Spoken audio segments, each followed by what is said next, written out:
መራመድ ጀምሯል። እንግዲህ ብርቱካን አሁን ላይ የበለጠ ደግሞ ሌላኛዋ ጠላቷ እቤት ታግዘኛለች ብላ አምጥታለች። ግን ደግሞ የእሷን ጉድጓድ እየቆፈረችላት ትገኛለች። በረከት በመጨረሻም በሁሉንም ነገር ላይ አሸናፊ ሆኗል። ብርቱካን እውነቱ እህቷ አፍረት ጥራበታለች። ሰላም ጤና ይስጥልኝ ውድና የተከበራችሁ ቤተሰቦች እንዴት ናችሁ? ሰላም ብያለሁ። ዛሬ ሄሮት ድራማ ነው ማጋራችሁ። እንግዲህ በረከት ሲራመድ አይተዋለች። ብርቱካን ወደሱ ለመጠየቅ በሄደችበት ሰዓት ብርቱካን ከኤልሳ ጋር ሆኖ በረከትንም በእጁ ሰውም ሳይዘው ሲንቀሳቀስ አይታው ነበረ። ይህንን ነገር ደግሞ ለሷ በጣም አናዷታል።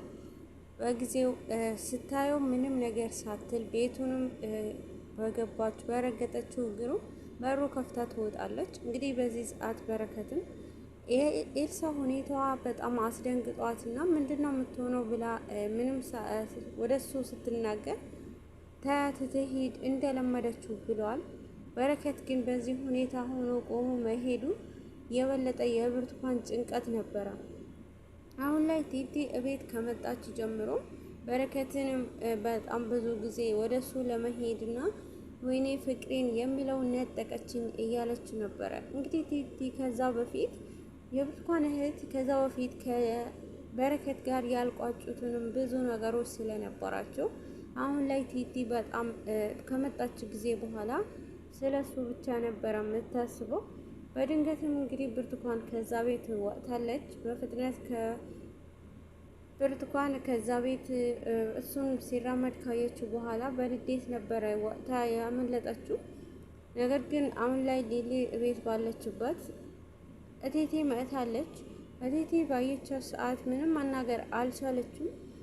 ሊሊ ፈጥና እሷንም ታቅፋታለች። እቴቴ ማለት አንቺ ነሽ እያለች በጥሩ አቀባበል እንደተቀበለቻት ነበረ። እቴቴ ግን ምንም ማለት አልቻለችም ነበረ። ዝምታዋ ነበረ የተናገረችው። ምክንያቱም እዛ ሰዓት እቴቴ ምንም ነገር ማለት አልፈለገችም። በዝምታ ውስጥ ነበረ ሁሉንም። እሷ ግን ብርቱካን እህት በቻለችው አቅም ስትለፈልፍ ነበረ። ምንድነው እያለች እንግዲህ እና ደግሞ እህቴ ያደረገችው ነገር እኮ ሁሉንም አውቃለሁ። ብርቱካን እኮ በረከትንም ያደረገችው ነገር በጣም አሳፍሮኛል ስትልም ነበረ። እቴቴ በጣም ተገርማለች። እንግዲህ አሁን ላይ ብርቱካን ሁሉንም ነገር ተበላሽቶባት ጭንቀት ውስጥ ገብታለች። በረከትን ቆሞ መሄዱን ስታውቅ ወደ ቤቷ ከመጣች በኋላ በጣም ጭንቀት ውስጥ ገብታ ምንድነው ማደርገው ወዴስ ነው መሄደው ብላ ጭንቀት ውስጥ አስገብተዋታል።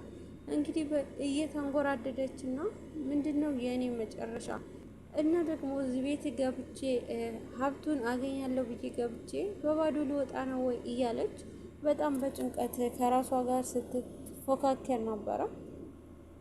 ነገር ግን አሁንም ሌሊ እህቷ እዛ ቤት ስታስገባት እንግዲህ ብርቱካን ዙፋንንም ስላልቻለቻትና አሁን ላይ ዙፋንንም ሌላ መንገድን ፈልጋላትና ስለ እቴቴ ውሸቶችንም ለመስማት ጊዜ አግኝታ ደግሞ ብርቱካን ለማምለጥ ብትሞክርም ግን ደግሞ አልተሳካላትም ማለት ነው። እና ቲቲ ወደ ክፍሏ ገብታለች። ወደ ክፍሌ እንዴት ትገቢያለሽ ሳታንኳኩ እያለች ለእህቷም በጣም በንዴት እናገራታለች። እሷ ግን ምንም ነገር አልመሰላትም ነበረ። ምን ማለት ነው እህቴ ክፍል አይደለ እንዴ እያለች ያልሆኑ ቋንቋዎችንም እና ደግሞ ብርቱካንም ያስከፋትና ሁሉንም እውነት ትነግራታለች። ብርቱካን ግን እህቷ ወደዛ መኝታ ቤት ስትገባ ትዝ ያላት ነገር ቢሆን በረከትና ሊሊ ያላቸውን ነገር ነበረ።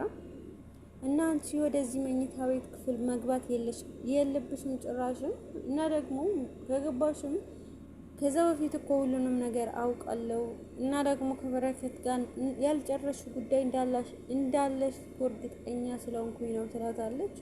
እሱንማ እርግጠኛ አዎ፣ ግን አሁን ላይ አንቺ እንደፈለግሽ ልታደርግኝ አትችይም ብላታለች። ብርቱካንም በዚህ ጊዜ ለምንድነው ማላደርግ? እኔ እኮ ወደዚህ ቤት እንድትመጪ ያደረኩበት ምንም ነገር ታውቂያለሽ። እኔ የምፈልጋቸው ነገሮች እንድታግዥኝ እንጂ አንቺ እንድታዝኝ አይደለም ነበረ ያለቻት። ብርቱካን ግን በእውነቷ ነበረ በጣም ስታመነጫጭቃት የነበረችው። አሁን ግን እንደሱ አይደለም ብላለች እህት እንግዲህ በመሀልም እና ታዲያ ምንድን ነው የምትሆኚው? ከፈለኩኝ እኮ አሁንም በደቂቃ ውስጥ ላሽቀነጥርሽ እችላለሁ፣ ስርዓትሽ ያዢ ትላታለች።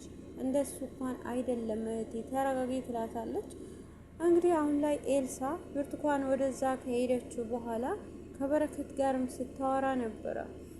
በረከት ስትጠይቀው ነበረ አንተን ሲሻልክ እንደ ሁሉም እንደ ሌሎቹም ትተኸኝ ትሄዳለህ እያለች ኤልሳ የበረከትንም መላመድ አሁን ላይ ከሄደ ብቸኝነቱ አልችለውም ብላ ስትናገር ነበረ።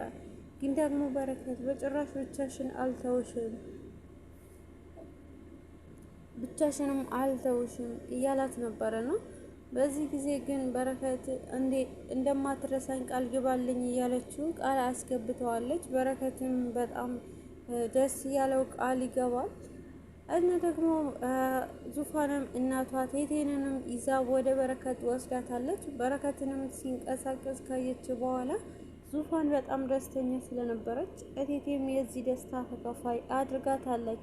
እቴቴ ወደ በረከት ከሄደች በኋላ ስታየው እልልቷንም ታቀልጧለች። እቴቴ በመሀሉ ምን ልጄ ማመን አልቻልኩም፣ ይሄ ነገር ለፈጣሪ ምን ይሳናል እያለች ፈጣሪዋንም ስታመሰግን ነበረ። በመሀል ግን አሁንም ለዙፋንም ትልቅ ይቅርታ እንድታደርግላት ጠይቃት ነበረ። ያችን ሴት ሰምቼ አንቺንም አስከፍቼሻለሁ እና ደግሞ አንቺንም ማይሆን ነገሮችንም ተናግሬሻለሁ፣ ልጄ ይቅርታ አድርጊልኝ ስትላትም ነበረ።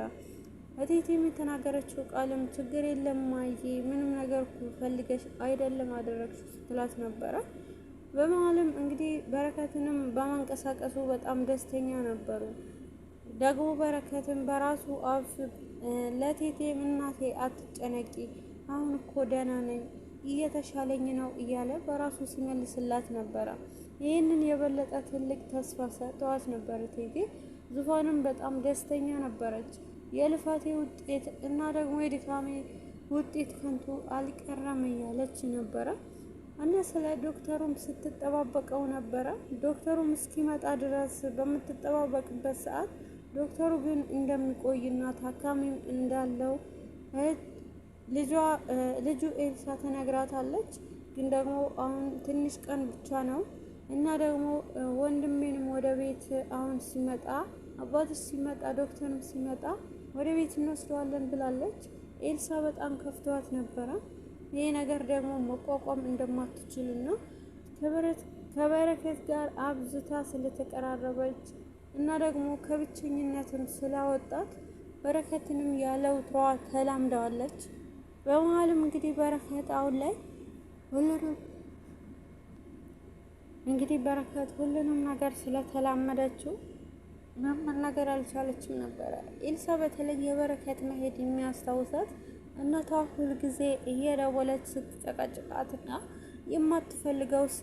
የማትፈልገው ወንድም እንድታገቢ አስገድዳታለች። እንግዲህ በረከት ግን ካየችው ቀን ጀምሮ እናቷ በምትላትንም ነገር ላይ መጽናናት ሆኗት ነበረ።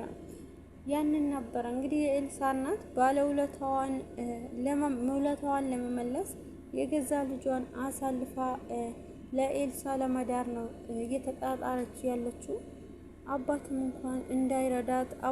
እንዳይረዳን እናቴ ባለችው ነገር ምንም መንቀሳቀስ አይችልም እና እሷ ናት ሁሉም ነገር ታደርጋለች ብላ ነው በረከትም አጋርተዋለች። እና ደግሞ በረከት ሲሄድ ይህንን ሁሉ ነገር ምናልባት ብቻዬን ስሆን ተስፋ ቆርጣለሁ እያለች በውስጡ አስጨንቋታል። እንግዲህ አሁን ላይ ብርቱካን ከእህቷ ሊሊ ጋር በጣም ጭቅጭቅ ውስጥ ገብቷል።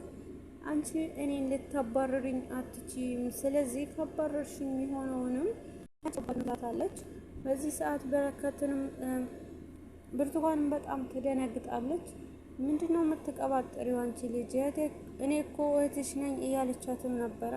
እሱማ አዎ፣ ግን ደግሞ በረከትን ያደረግሽው ነገር በጭራሽ አረሳልሽም ትላታለች። እና ደግሞ አንድ ሪከርድ አውጥታ ታሰማታለች።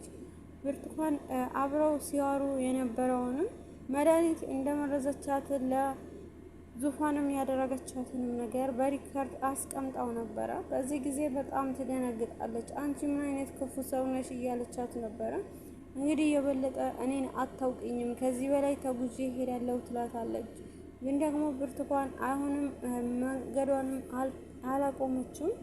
ግን ደግሞ እህቷ በረከትንም ለማዳን እና ደግሞ ወደ እርሱ ቤት ሄዳ ነበረ። ወደ በረከት በምትሄድበት ሰዓት በረከት እንግዲህ ሲንቀሳቀስ አይተዋለች። ሊሊ በጣም ደንግጣ ስትጮም ነበረ። ወይኔ ማመን አልችልም፣ ቤኪዬ መንቀሳቀስ ቻልክ፣ በጣም ደስ ብሎኛል እያለች ደስታዋም ስትገልጽ ነበረ። እሱም በጣም ደንግጧል። እንግዲህ ከኤልሳ ጋር ምግብ እያበላች ስታጎርሰውም ነበረና ያንን ደስታ ኤልሳ ስለተቋረጠባት ከፍቷትም ነበረ። ግን ደግሞ በረከት ደግሞ ሊሊን ስለሚያውቃት ከዛ በፊት ሲያናግራት ከፍቷታል። እሷንም ለትንሽ ጊዜ ብቻቸው ትታ ወደ ውጭ ትወጣለች። ግን ደግሞ እነሱ የሚያወሩት ነገር ምንድን ነው የሚያደርጉት? ምን እያለችው ይሆን እያለች ከኋላ ከጀርባ ሆና በጥርጣሬ ውስጥ ሆና በጣም በውስጧ ስትንጎራደድ ነበረና እንግዲህ በረከት አሁን ላይ ሂጂ ወደ ቤት፣ እኔ በቅርቡ ማምጣቴ አይቀርም ብለዋታል። በረከት ግን ያላትንም ነገር ትቲ እሺ ግን እህቴ ያደረገችህን ነገር መቼ ማረሳውም ብላለች። አሁን ላይ ሁሉንም እውነት ስለ በረከት ህመም የደረሰበትንም ነገር እውነቱን ለመናገር ለዙፋን ቪዲዮ አውጥታ ለማሳየት ነበረ